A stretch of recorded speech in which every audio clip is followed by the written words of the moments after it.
일곱 번째 나팔이 불기 전에 여섯 번째, 일곱 번째 나팔 사이 이게 삽입절이 들어갔는데요.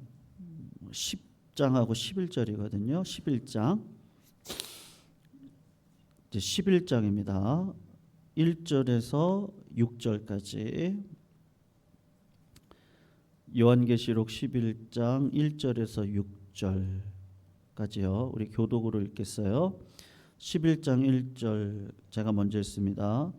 또 내게 지팡이 같은 갈대를 주며 말하기를 일어나서 하나님의 성전과 제단과 그 안에서 경배하는 자들을 측량하되 바깥 마당은 측량하지 말고 그냥 두라.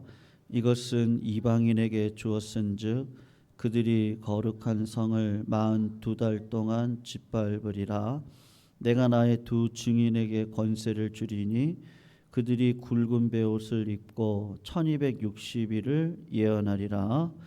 그들은 이 땅의 주 앞에 서 있는 두 감람나무와 두 촛대니 만일 누구든지 그들을 해하고자 하면 그들의 입에서 불이 나와서 그들의 원수를 삼켜버릴 것이요 누구든지 그들을 해하고자 하면 반드시 그와 같이 죽임을 당하리라. 우리 같이 읽습니다.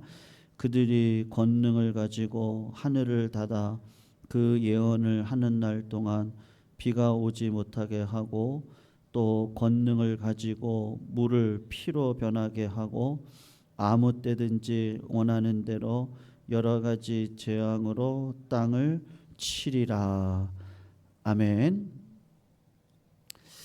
전체적인 흐름을 이제 한번 기억하시면 좋겠는데요.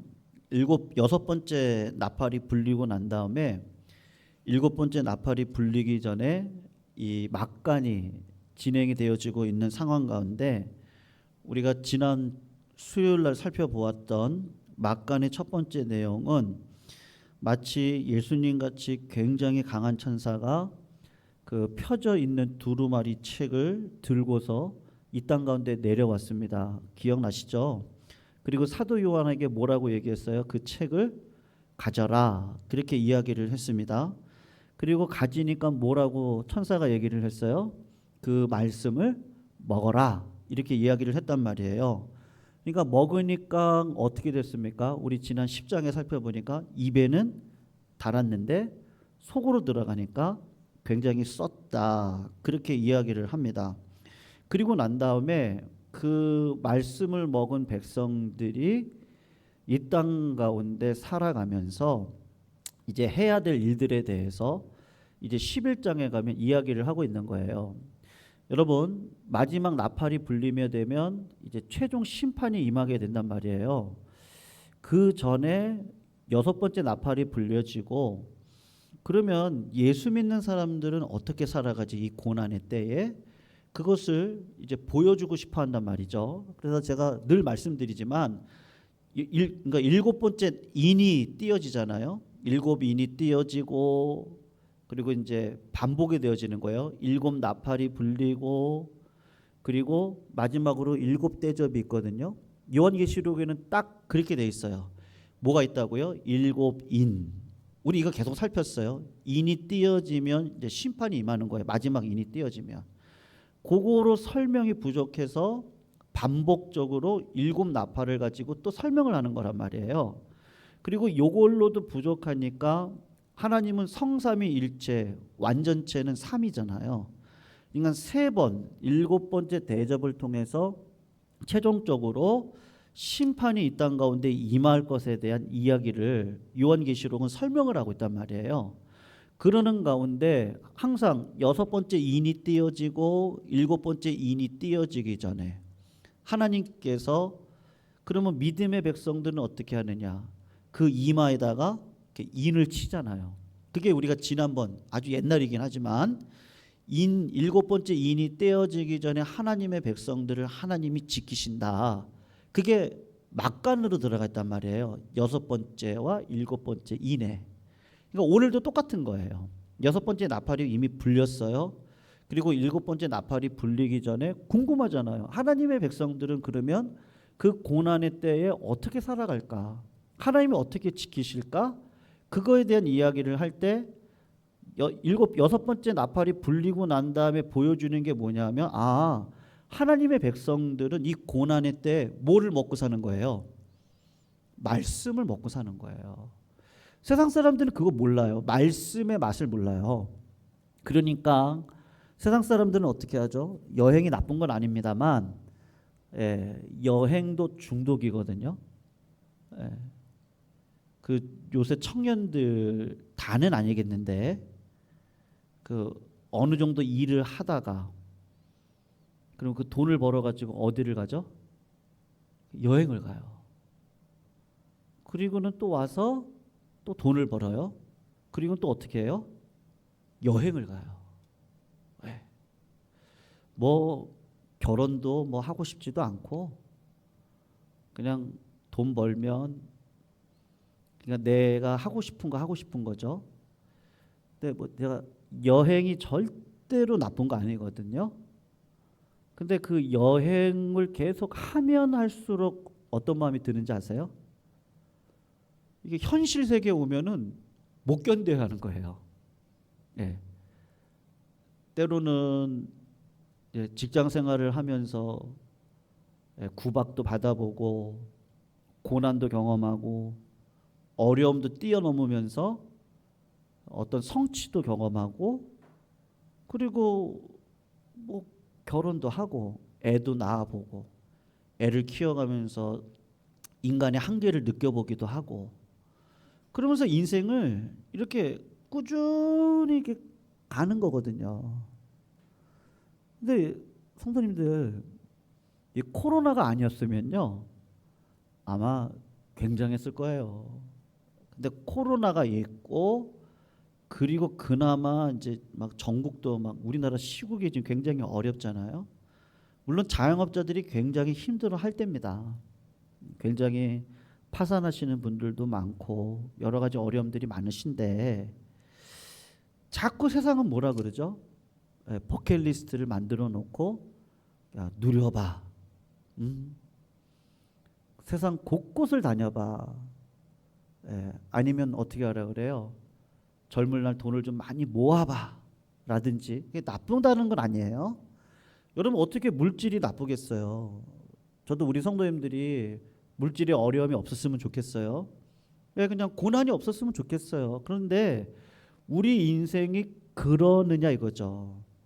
여섯 번째 나팔이 불리면 불릴 때까지 믿음의 백성들도 고난 가운데 똑같이 살아간단 말이에요.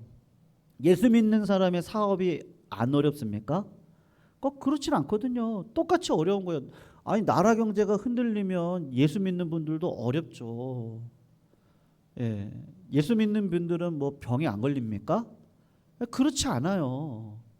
병이 걸리기도 하고 낫기도 하고 그러니까 똑같은 심판은 임한단 말이죠. 근데 예수 믿는 사람의 특징이 뭐냐? 그럴 때 이분들은 말씀을 먹는 거예요. 그 말씀이 달아요. 말씀을 먹다 보면 말씀 없이 살아갈 수 없어요. 그 말씀이 나를 끌어가는 방향으로 내가 살고 싶은 게 거듭난 신자의 특징이란 말이에요. 그러니까 뭐 육신이 너무 힘들면 여행을 갈 수도 있죠. 뭐 맛있는 거 먹으러도 다닐 수도 있고 다 할 수 있어요. 근데 그걸로 만족은 안 되더라는 걸 깨닫고 자꾸 어떻게 하는 거예요? 자꾸 세상적인 것들을 줄여가면서 하나님의 말씀의 인도하심을 따라서 내 삶을 살기를 소원하는 게 더 강해진단 말이죠. 그런 삶을 살아갈 수밖에 없어요. 믿는 신자가 10장에 보니까 어떻더라? 말씀을 주면 먹어라. 그럼 먹고 입에는 달고 그 말씀대로 살아가는 게 얼마나 힘들고 어려워요.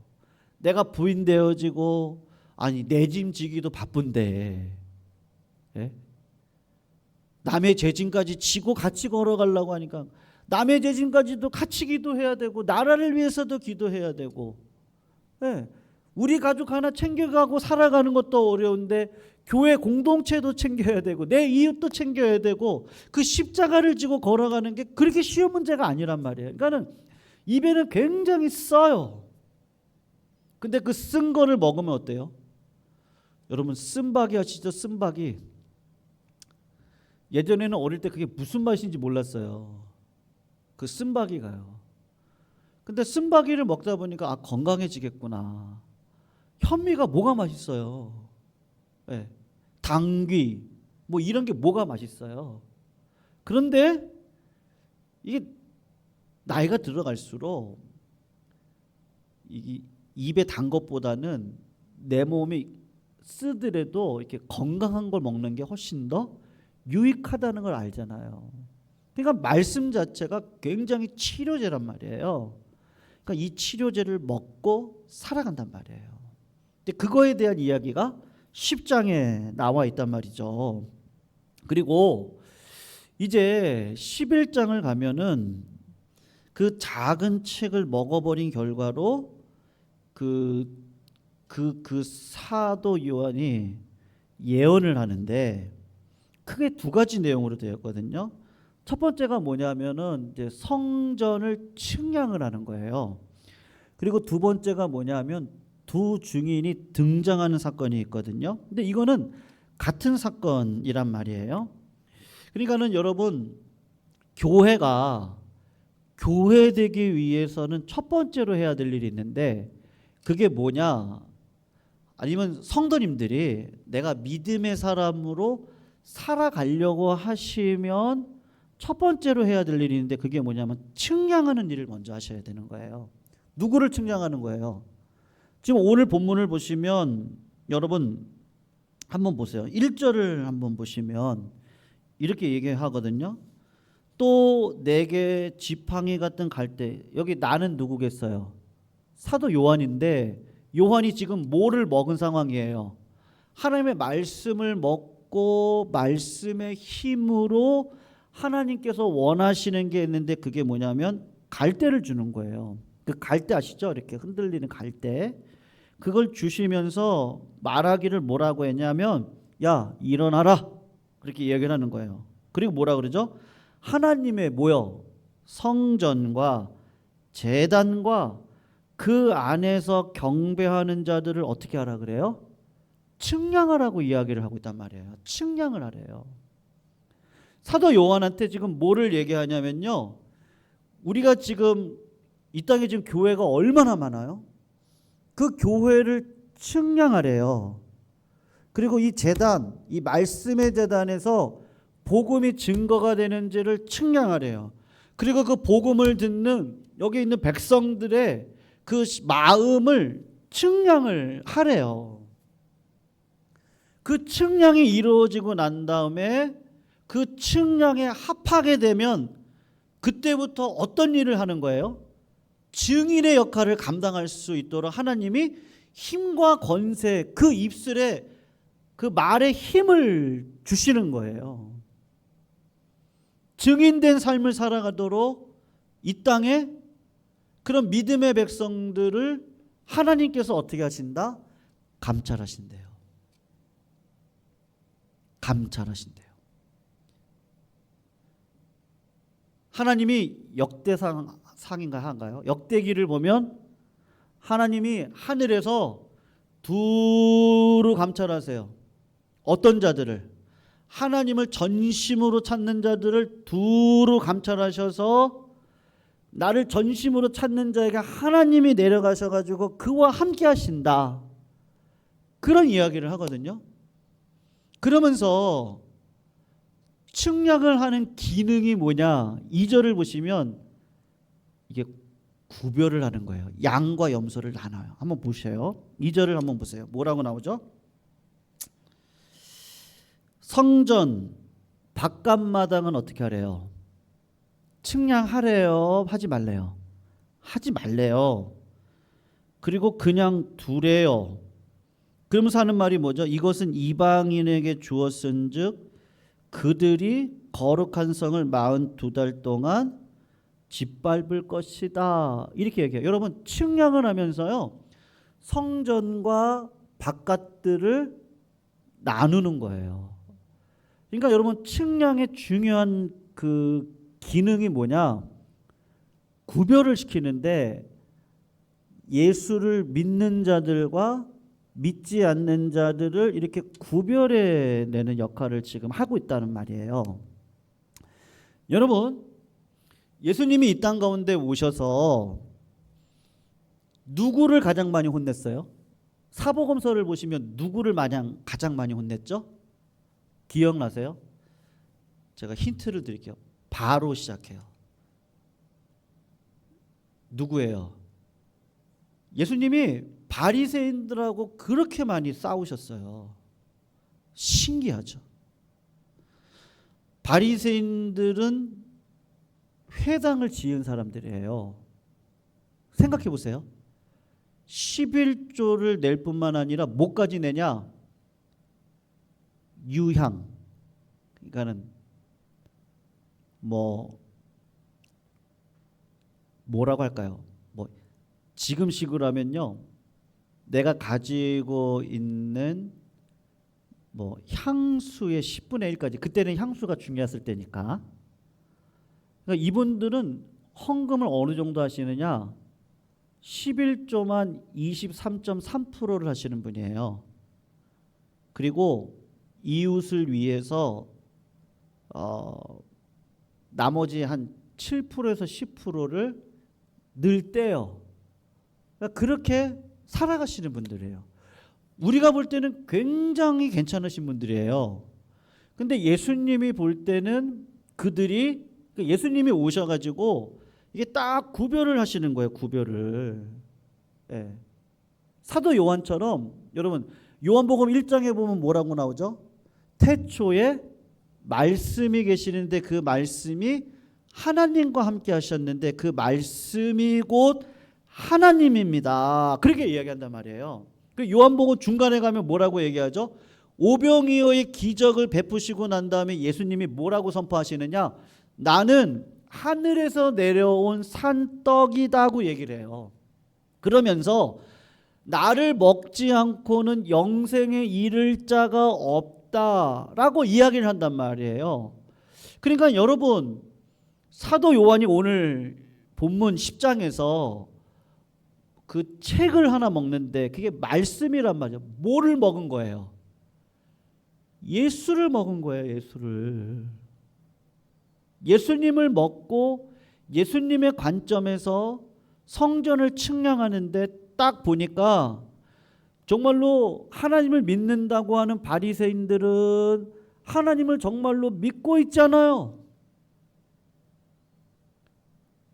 그런데 저 바깥들 이방인이라고 생각했던 사람들, 세리나 창녀나 어부나 안전뱅이, 절름발이들, 귀머거리들, 눈먼 자들, 우리가 볼 때는 저 장애, 저 병신들, 이렇게 바리새인들이 생각할 때는 저런 놈들. 근데 그런 사람들이 어떻게 하는 거예요? 주님의 품으로 막 들어오고 있는 거예요.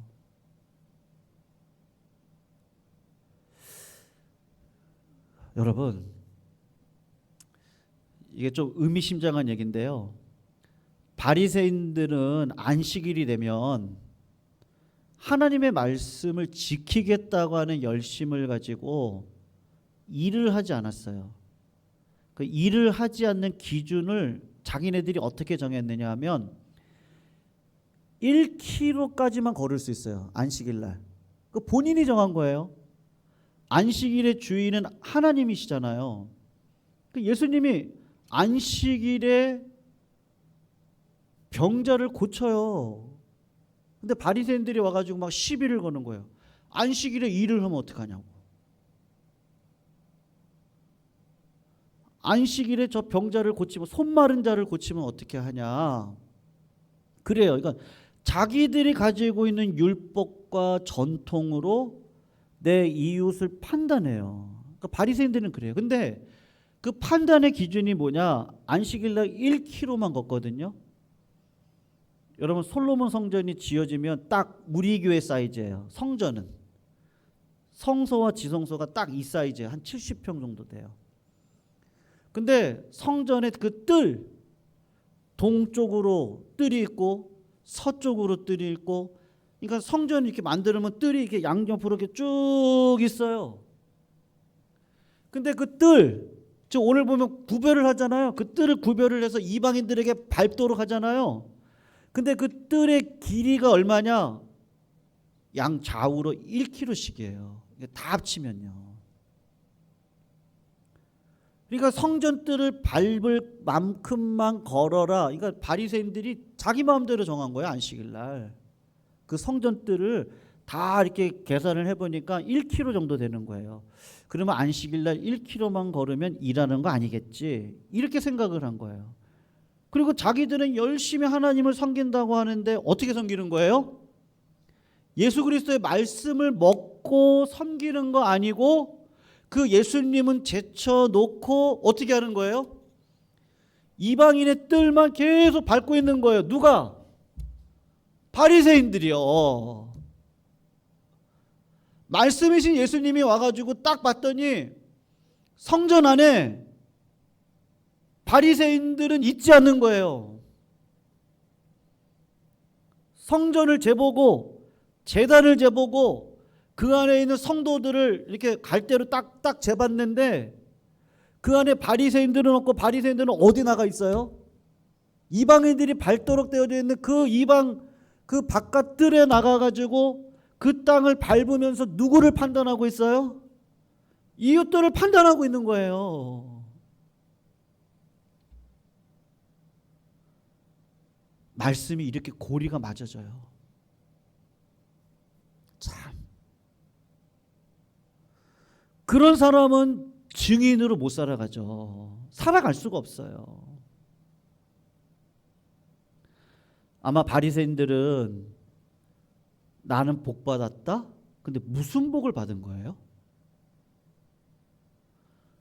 복 받은 사람의 특징은 어떻습니까? 복 있는 사람은요, 네? 시편 1편이요. 악인의 꾀를 따르지 아니하고 죄인의 길에 서지 아니하며 오만한 자리에 앉지 아니하고, 그리고 뭐라고 얘기하죠? 오직 여호와의 율법을 주야로 묵상하는 자로다. 저는 시냇가에 심은 나무와 같아서 시절을 쫓아서 과실을 맺어요. 그리고 과실은 뭐예요? 갈라디아서를 가니까 그 과실은 성령이 맺게 하는데, 성령이 맺는 열매를 쭉 보세요. 사랑. 사랑하고 싶어요. 여러분, 육신이 더러우면 뭐로 씻어요? 집에 가셔서 뭐로 씻으세요? 육신이 더러워요. 내 손이 더러워요.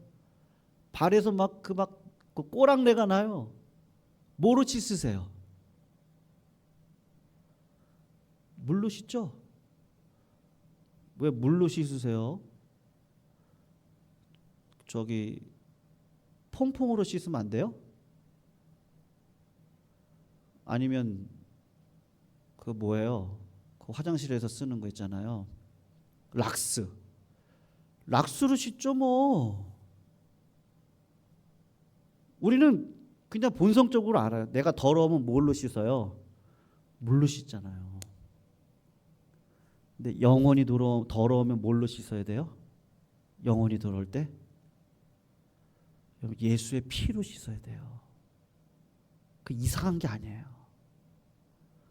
내 영혼이 더러우면 예수 그리스도 앞에 나아가 그분의 피의 보혈을 받고 내 영혼이 깨끗함을 입으셔야 돼요. 그 예전에 저 어릴 때 기도원 가고 그러면 다 회개하는 방법을 다 알려주셨어요. 그리고 예수 믿는 사람은 회개해야 된다고 늘 얘기해 주셨어요. 회개가 능력이라 그랬어요. 그게 복이라 그랬어요. 근데 지금은 그런 게 다 사라졌어요. 내가 죄된 삶을 살아가고요. 내가 교만한 인생을 살아가고 내가 사랑하지 않아요. 그러면 내 몸이 더러워요. 내 영혼이 더러워요. 그러면 예수의 피보혈로 씻으셔야 돼요. 회개해야 되는 거예요. 그럴 때 나타나는 증상이 뭐예요? 사랑하고 싶거든요. 그리고 내가 가는 곳마다 기쁨을 흘려보내고 싶어요. 사랑, 희락, 화평하고 싶어요. 근데 돼요? 내 힘으로 안 되거든요. 그래서 보세요. 사랑, 희락, 화평, 그 다음에 뭐예요? 오래 참음.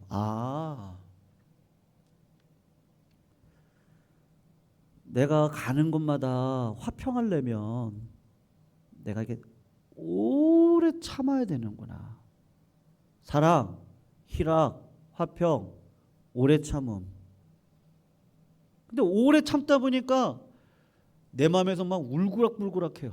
막 어쩔 때는 막 화가 날 때도 있거든요. 여러분 신앙생활하면서 맨날 좋아요? 어쩔 때는 막 이상한 말을 하는 막 성도가 막 있으면 막 마음이 막 불끈 올라와요. 그럴 때 그렇지.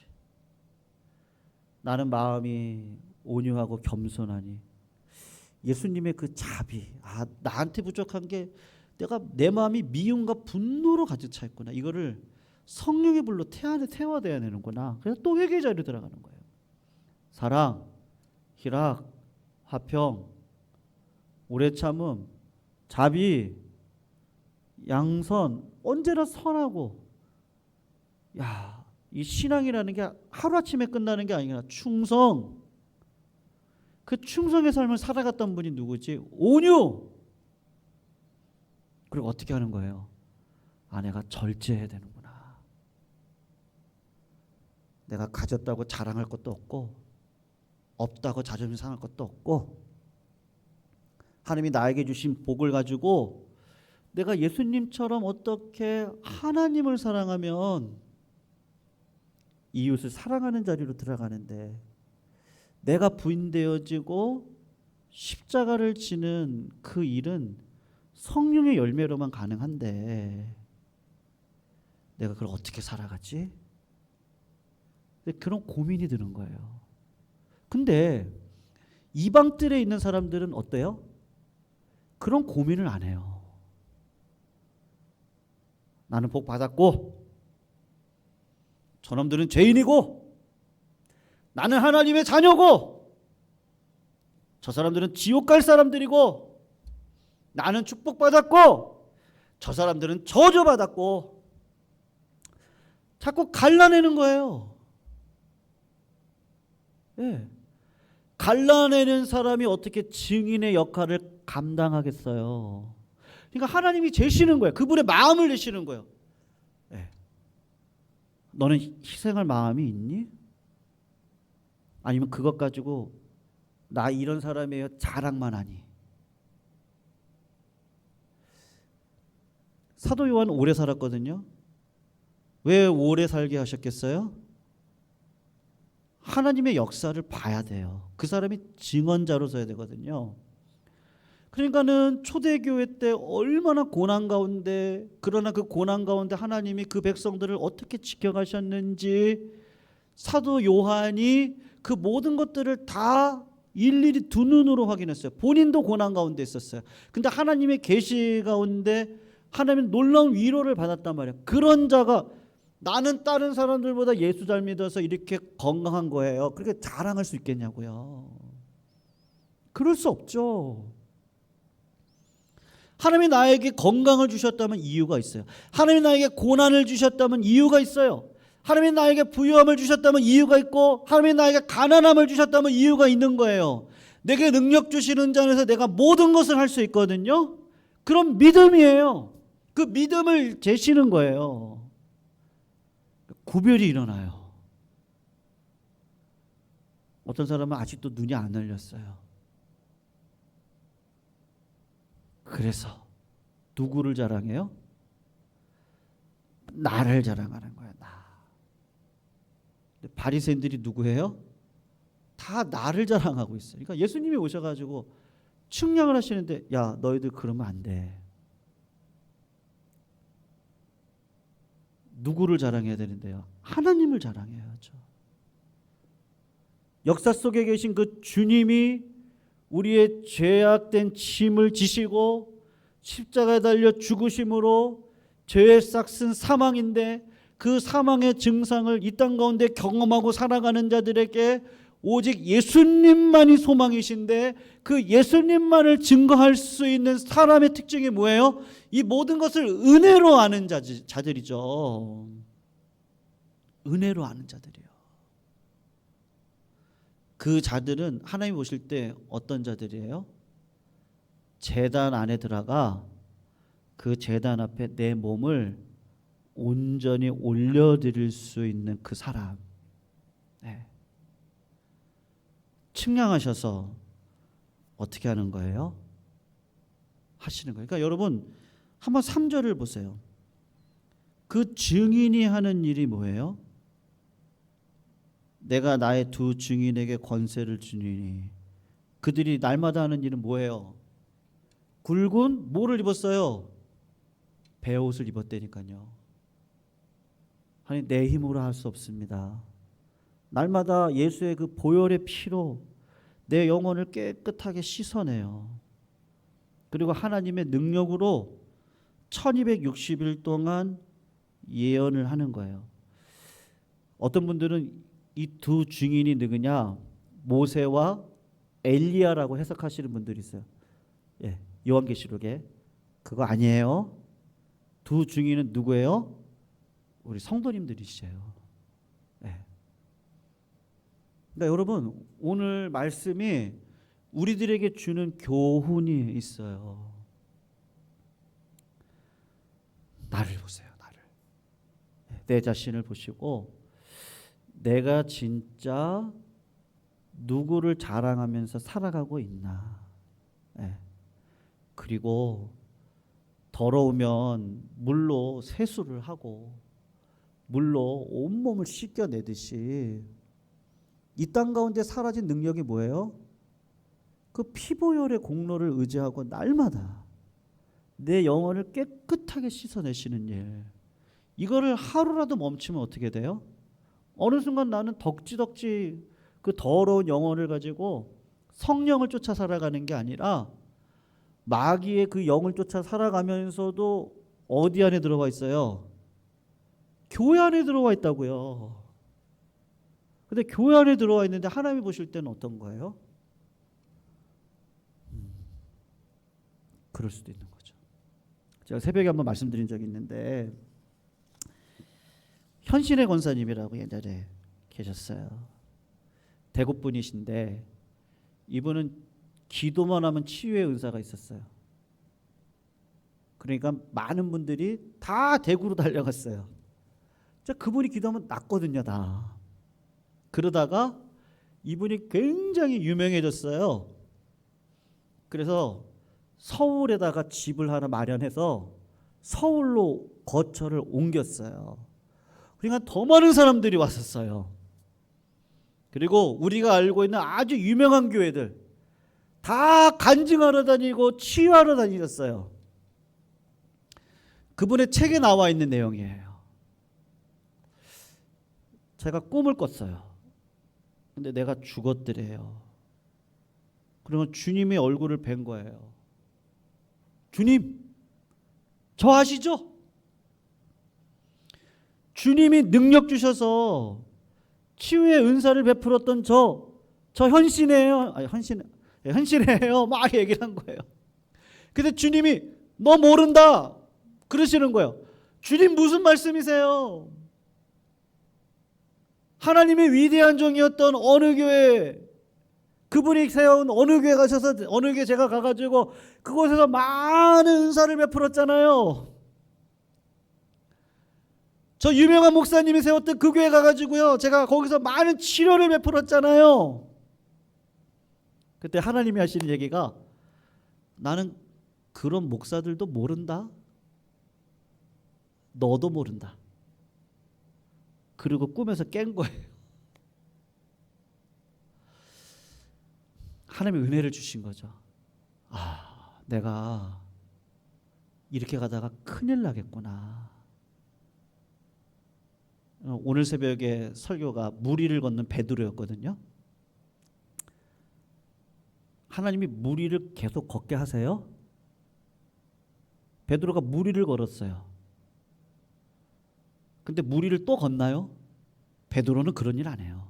왜냐? 물 위를 걸으면서 물속에 빠져들어가는 나를 발견해요. 인생이라는 게 그렇게 연약해요. 하나님이 나를 쓰실 때 물 위를 걸었던 거지 나에게는 그런 능력이 없어요. 그러니까 하나님 예수님이 베드로를 통해서 가르쳐주고 싶은 게 있었어요. 너는 아무것도 아니야. 근데 하나님을 바라봐. 말씀을 먹어 기도를 해. 믿음으로 살아. 그러면 하나님의 능력으로 살아갈 수 있어. 그게 뭐예요? 예수 그리스도께서 걸어가신 그 길을 걸어가는 거예요. 주님이 오셔서 하신 일이 뭔데요? 하나님을 사랑하듯 타인의 죄를 내 죄로 알고 십자가를 지고 그들을 대신해서 죽었던 그 믿음의 길을 베드로가 어떻게 해요? 걸어가거든요. 증인된 삶을 살아가거든요. 예수님은 십자가 달려 돌아가실 때 나는 저 십자가 달려 돌아가는 그 모습으로 같은 자리에 서고 오는 것은 주님을 모욕되게 하는 겁니다. 저는 거꾸로 매달아서 죽게 해주세요. 그랬던 자가 베드로잖아요. 잘 봐라. 나 물 위를 또 걷는다. 그런 사건은 한 번도 없었어요. 베드로는 그 치욕적인 사건을 통해 물에 빠져가는 사건을 통해서 예수님만이 하나님의 아들이시지. 그리고 그 주님을 의지하고 여러분 그 신앙생활이 사실은 굉장히 고민되는 일입니다. 자칫 잘못하면 어떻게 해요? 내 본능대로 살아가기가 쉬워요. 교회에서도요 자랑할 수 있어요. 교회에서도요 서열을 나눌 수 있어요. 교회에서도요 어마어마한 일들이 일어났어요. 교회를 팔아먹으려고도 하고요. 교회를 별의별 일이 많아요. 뭐가 믿음이에요? 저도 이렇게 전하고 싶어요. 성도님들 걱정 마세요. 성도님들 다 잘 될 거예요. 그렇게 전하고 싶어요. 근데 다 잘 되려면요 말씀대로 우리 삽시다. 여러분 뭐 긍정적으로 사세요. 희망을 품으세요. 저도 세상 사람들한테는 그렇게 얘기하고 싶어요. 근데 진짜 복은요 주님 길을 따라가셔야 돼요. 그렇지 않잖아요?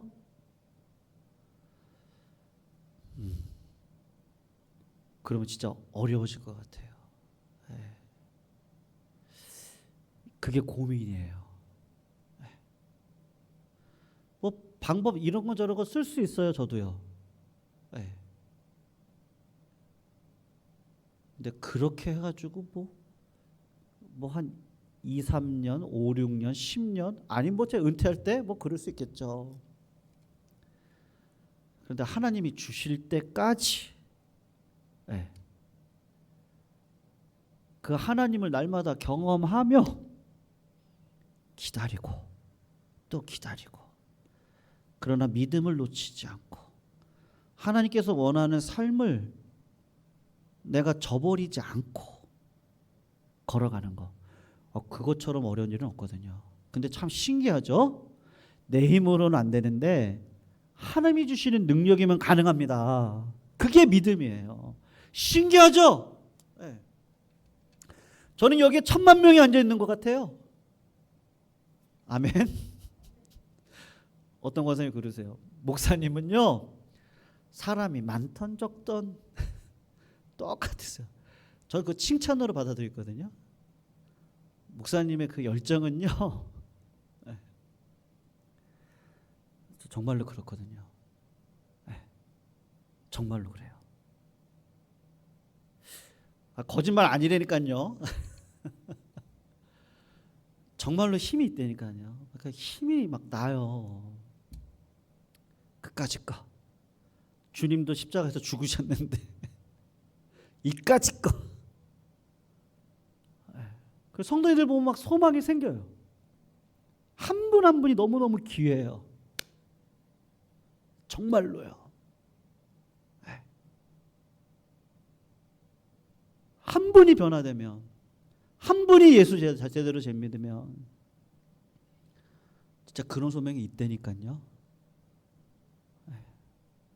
근데 그 힘을 누가 주실까? 하나님이 주시는구나. 하나님의 능력자시구나. 하나님이 하시지. 걱정할 게 없다. 그런 자들이 어떤 삶을 살아요? 증인된 삶을 살아가는 거예요. 증인된 삶. 그러니까 예수 믿는 사람이 어떻게 살아요? 증인된 삶을 살아요. 저 사람은 어떻게 저렇게 살지? 내가 보면은 실망할 만도 한데, 넘어질 만도 한데, 불평할 만도 한데 어떻게 살지? 초대교인들이 그렇게 살았잖아요.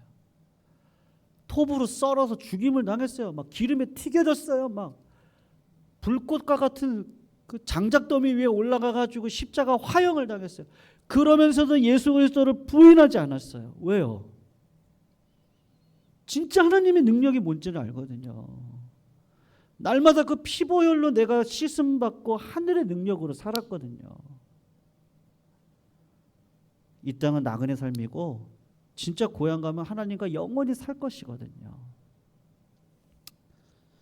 그게 믿어지는데 어떻게 해요? 그리고 이 복음을 전하지 않고는 못 견디겠는데 어떻게 해요? 그 복음을 받아들이는 자에게는 하늘의 힘을 갖고 살아갈 수 있는 능력이 있다는 게 경험되어지는데 어떻게 해요? 그렇게 살아갈 수밖에 없어요. 일곱 나팔은 언젠가 불려질 거예요. 여러분, 우리는 언젠가 죽음의 자리에 목도한 그 심판의 자리 앞에 설 거예요. 우리는요. 근데 걱정하지 마세요. 말씀 먹고, 그리고 주님의 그 말씀의 기준 앞에 하나님께서 인정하시는 네가 작은 일에 충성했구나, 그렇게 칭찬받고, 그리고 의의 면류관이 예배되어져 있는 그 믿음의 삶만이에요. 증인의 삶은 그런 삶이래요. 여러분, 오늘 말씀 생각하시면서 93장 예수는 나의 힘이요